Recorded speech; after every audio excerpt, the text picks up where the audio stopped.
What is going on, guys? It's Jude coming to you with some more comic book reviews this week.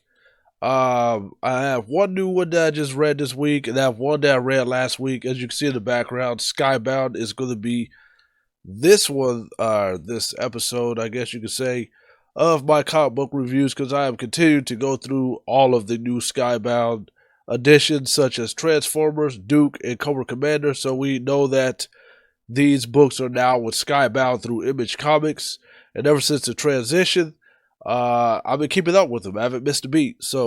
And I've been staying fairly entertained. I would say Transformers could has its ups and downs through the issues, but right now I'm only in issue 2 of Cobra Commander, and I am in issue 3 of Duke. So we're gonna go over those real quick. Last week I read Cobra Commander, and Cobra Commander is actually fairly interesting. This is a different Cobra Commander from any, and I think I said this in the issue 1 review that this is a different Cobra Commander that I've seen from the animations or even the movie. That is, this is a darker, more. I like where to go with this. This is a true villain book. This is a book with villains, and they also from my understanding, even though I read G.I. Joe and stuff like that, they added some characters that were known from G.I. Joe into this issue, and Cobra is finding himself in a bind with different enemies. It's almost like he's a part of someone, but he's not a part of anyone else. He's just kind of him. He's one of these villains that focuses on his journey. He's one of these, like, he has his own way of thinking. He has his own mindset on what he's trying to accomplish, although he will find himself working with others here and there. But at the end of the day, Cobra Commander is going to do what Cobra's going to do. And in this, he had got himself in a bind with some other villains, and they tried to kill him off. And but he always finds his way out of these situations. But then it ended this issue kind of weird, where he ended up. I don't want to tell too much, but he ended up in the swamp. Let's just say that he ended up in a swamp. So, with that being said, he ended up in the swamp, and it says it's continuation that now he's going to be fighting something else. So I think what they're trying to do here with Cobra Commander is put him on a journey until we get to the end, and it'll probably finally tell us exactly what's supposed to happen overall. Until we get to the end, he's going to be going through different obstacles with not only different villains, probably even some of the superheroes or American heroes, that is, that we all to know. And we did see a cameo of Megatron in issue 1. And then as a Duke, there was a Starscream cameo. So it's a little weird where to go in the direction of Skybound, but it's also a good thing. It's not like a bad weird or nothing like that. So, but there's a lot of, I would say, more violence in this book that you would ever see in any animation of G.I. Joe or Cobra Commander. And I actually like it because it gives you a real villain. It gives you a real far journey of what a villain is going to go through, or who he is, how dark is this guy, and what is his angle. Right now, just reading 2, I don't know what his angle is, but it keeps me interested, and I've not been let down yet as far as Cobra Commander, and there's only been 2 issues, so I think they're doing what they're supposed to do with this. And I think I was sketchy at first when it came out because I didn't know what direction they were going. I was like, if you put him in a solo, because we only know him from G.I. Joe, where he has his whole entire team of goons and his through But this is definitely a different direction to look at Cobra. You're just not. It's something that you're not used to if you watch even the movie G.I. Joe, or even though Cobra and G.I. Joe the movie was a little weird. That was not a Cobra Commander that I'm really used to. But even with that, and then the animation, the cartoon, it would be interesting if they made a standalone actual Cobra Commander movie or film. That'd be interesting.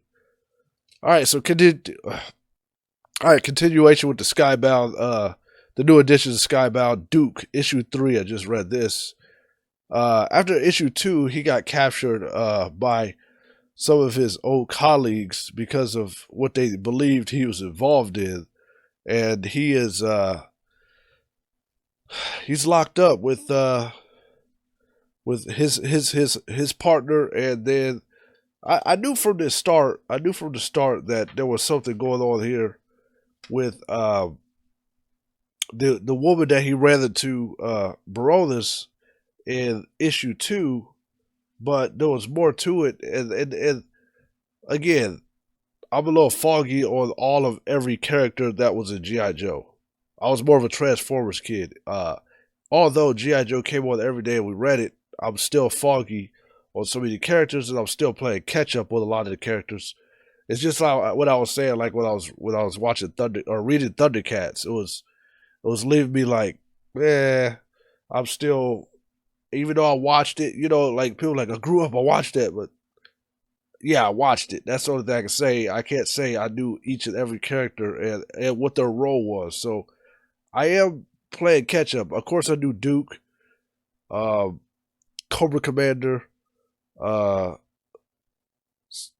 little bit of damn, I never forgot the name, but there's a few characters I'm familiar with, but the rest of them are just like I remember them by looks and image in my face. So for me to be going back and reading this, I'm still playing catch up. But yeah, I was a little sketchy with the Baronis character, and she's in there with him. But it's almost there's a group that's trying. It's almost like they have a bounty on Duke's head. Duke he had a device that he turned in, and I'm thinking he got it from one of the Transformers. I can't exactly know where he got it, but for whatever reason, he has a bounty on his head, and everybody wants to kill him.